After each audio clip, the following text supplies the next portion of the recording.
ही लहान तन्वीच्या बोबड्या आवाजातली शुभम करोतीची कॅसेट. शुभम. ठरलं तर मग मालिकेच्या पुढील भागामध्ये अर्जुन म्हणतो की त्या सचिनला चांगलंच माहिती आहे की माझी फॅमिली माझा वीक पॉईंट आहे, म्हणूनच तो सचिन मुद्दामच माझ्या फॅमिलीला टार्गेट करतोय.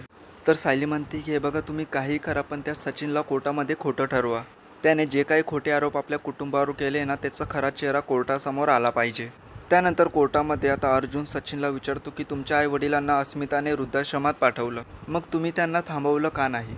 तर आता याचं उत्तर सचिनकडे नसतं.